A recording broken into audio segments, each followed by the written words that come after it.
Namaste everyone. So today let me start a new topic, that is chapter probability. So we already come across the concept of probability in the previous class 9th.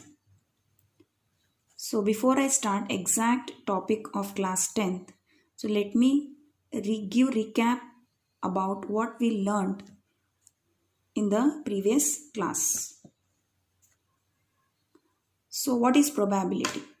So you have come across the word like, for example, maybe, or you predict some things. So prediction like today it may rain, so it may happen this. So it may today whenever you come across with like any game. So today a match, they may win the match. So like this, many predictions we do in our life. Like means we guess the things, so maybe it may happen or it may not happen, but we predict many things. So probability is nothing but it is the measure of uncertainty, that is it is the degree of uncertainty. Probability is the degree of uncertainty. So why we have to study probability? So we study mainly, actually probability, the topic started with a game gambling, and then the concept of probability nowadays we use like in mainly in weather forecast and many medical sciences and so on. So when you see the weather report, so these are all predictions like temperature or the rainfall or the climatic conditions, or these are nothing but predictions. They may happen or they may not happen. So this is nothing but probability. Now, there are two types of probability. One is experimental probability or empirical probability, which you learned already in class 9th. And in the class 10th, you are going to learn the other type of probability, that is called theoretical probability or classical probability.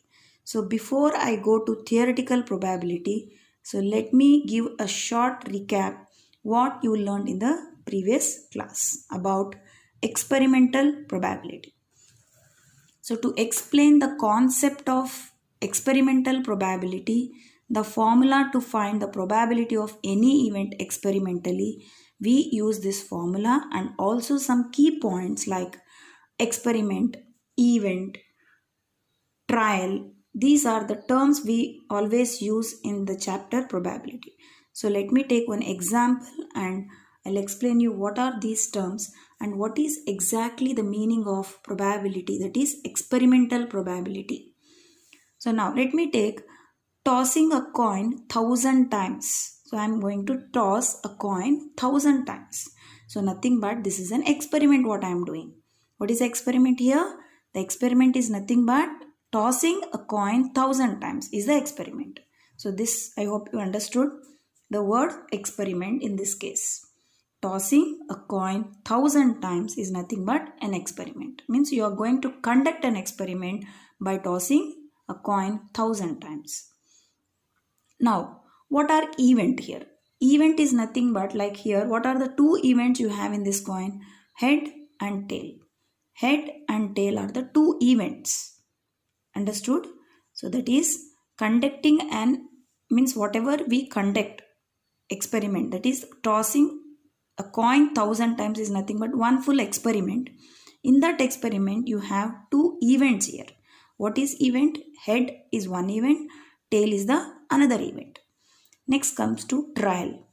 So we are putting so many trials, means how many trials we are doing for head? 455. 1,000 trials we are doing, but out of 1,000 trials, how many trials we are getting? Head. 455 trials we are getting head, and the other 545 trials we are getting tail. So I hope you understood the word experiment, event and trial. Now let me explain you the meaning of probability. What is the meaning of P of E? Means probability of an event. E, we express event as with an alphabet E. So this is nothing but probability of an event is equals to number of trials in which event happened. Numerator is number of trials in which event happened divided by total of number of trials. Now let me see. So what is the event here? P of head, nothing but my event is getting head. So P of getting head is number of trials this event happened. So how many times this event happened here? 455 times divided by total number of trials. So how many times I am doing trials here? 1000 times. So probability of getting head is 455 divided by 1000. And probability of getting another trial, another event, that is tail, is 545 divided by 1000. So if we compare the formula, that is numerator is number of trials in which the event happened and denominator is total number of trials. So when you observe these two probability, you can see these two fractions are proper fractions.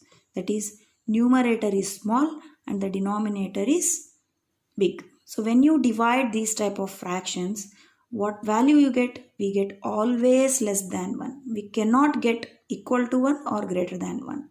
So we can conclude from this that probability of each event lies between 0 and 1. So clearly I'll explain why you have 0 and 1 in the next probability, that is theoretical probability. We get sometimes probability of some event is 0 and sometimes we get probability of one event is 1 also we get. But remember here, probability of each event always lies between 0 and 1. It cannot cross 1. And another important note is sum of all the probabilities is 1 always in an experiment. Remember, in an experiment, when you add all the probabilities, you're going to get 1. Here only you can check it out. Here you have how many events? Head and tail. So when you add the probability of head and the probability of tail, we get 455 plus 1000 plus 545 plus 1000. So when you add numerators, we get 1000 by 1000. What is 1000 by 1000? 1. So with this we can conclude 2 points, that probability of each event lies between 0 and 1 and sum of all the probabilities is 1.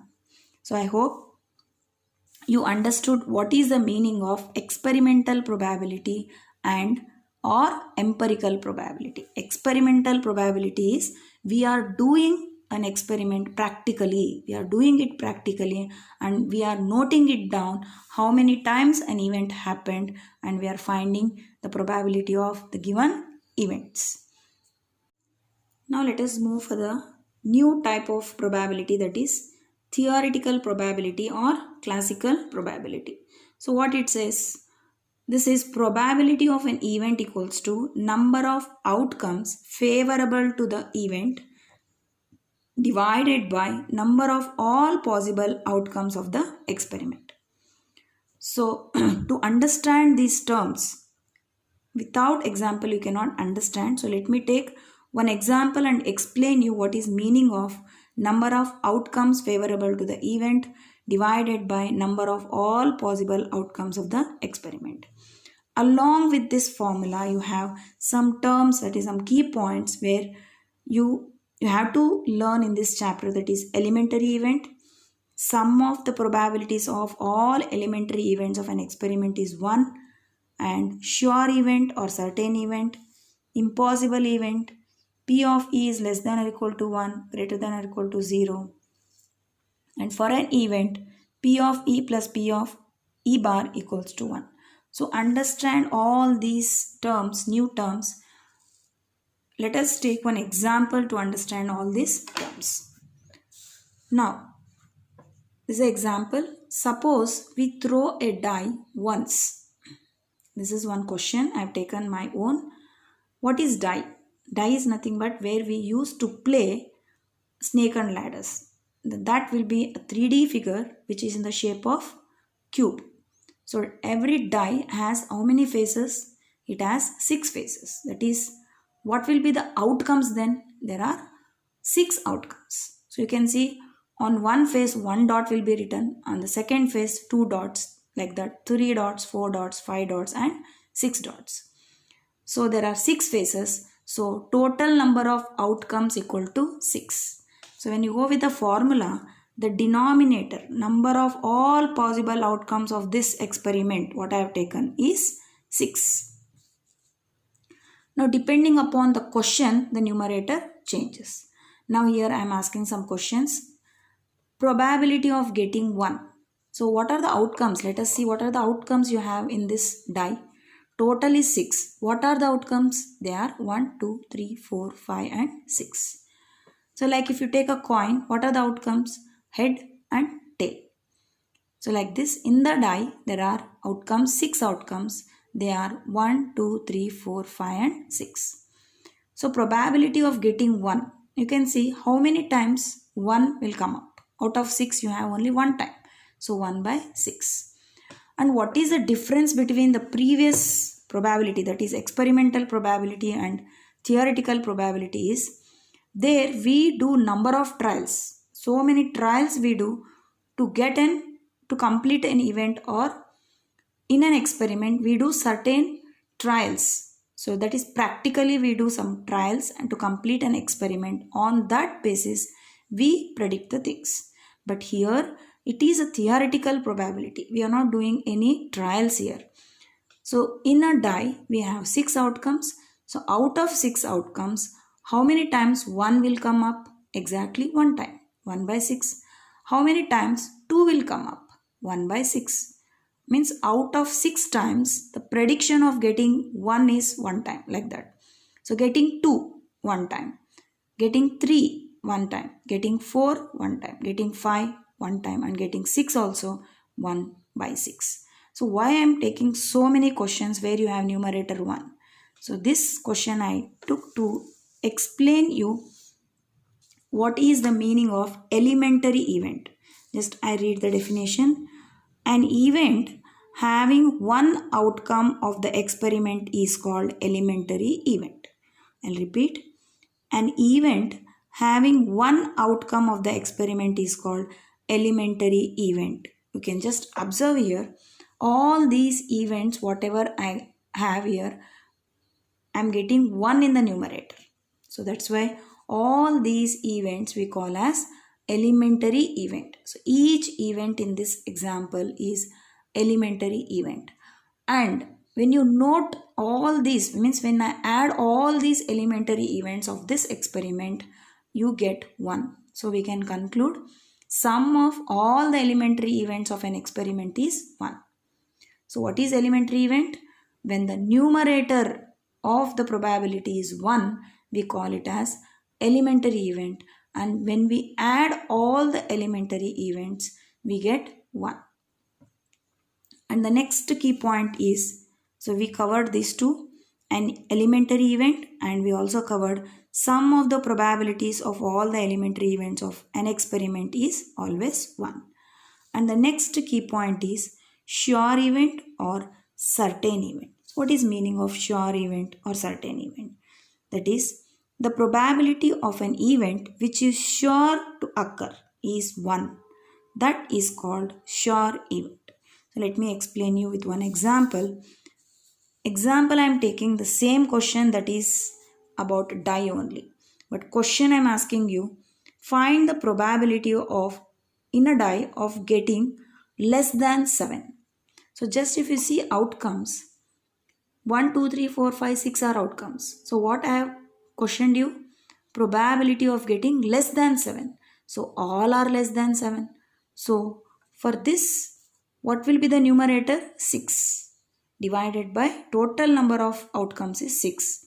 And the numerator, because it is less than 7, so all will come up. That is 1, 2, 3, 4, 5, 6. So 6 by 6, it is 1. So if the probability of any event is 1, then we call it as sure or certain event. Next comes up impossible event. So what is impossible event? The probability of an event which is impossible to occur is 0, is called impossible event. So I'll repeat. The probability of an event which is impossible to occur is 0, is called impossible event. Now let me take one example. If I ask you what is the probability of getting 7? So if you look at the question here, we don't have outcome 7 here. So outcomes are only 1, 2, 3, 4, 5 and 6. But my question is probability of getting 7. So this cannot happen. So the numerator is 0. 0 by 6 is 0. So when the probability of any event is 0, such event we call it as impossible event. Next,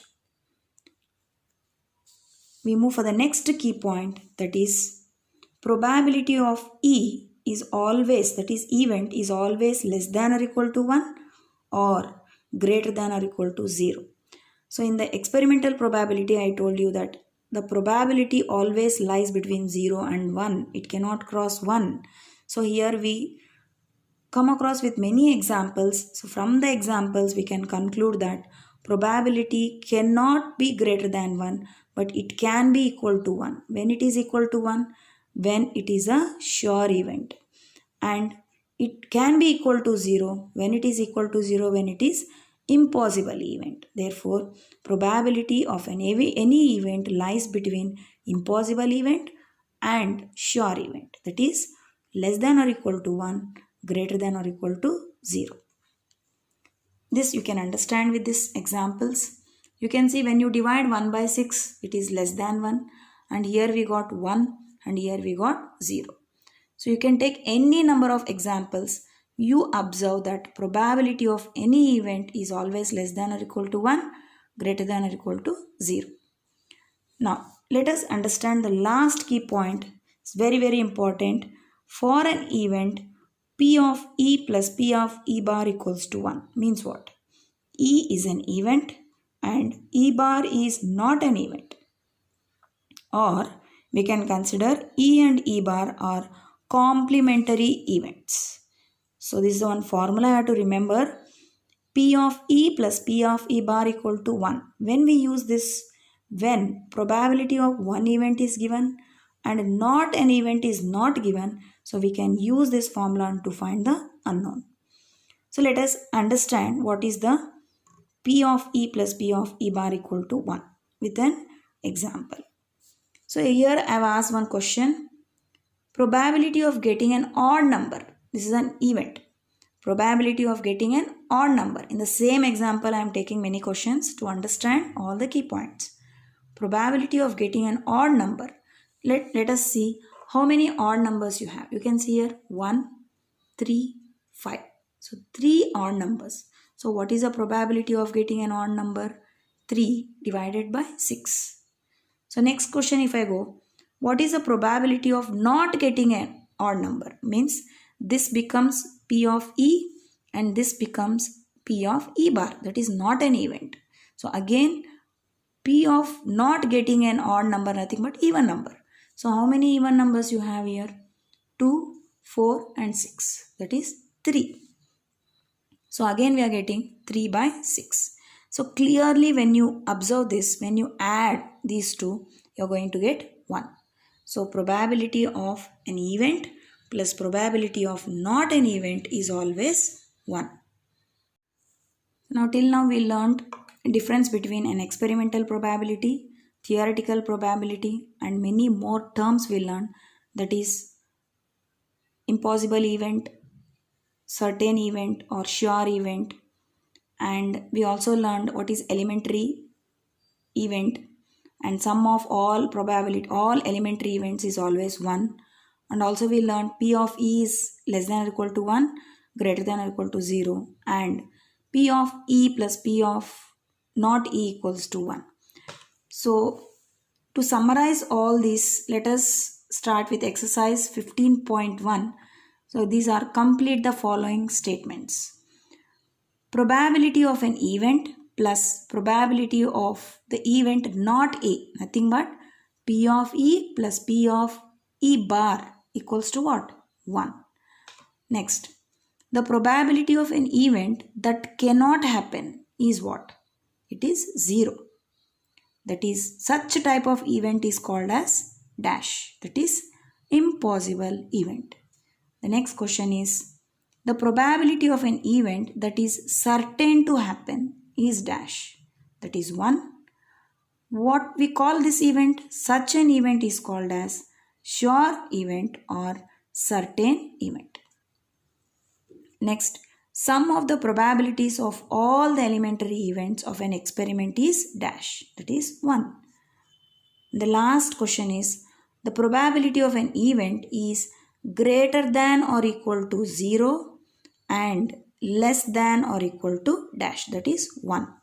So with this, we understood the difference between experimental probability, theoretical probability, and few terms. In the next video, I'm going to continue the same exercise 15.1 with second main.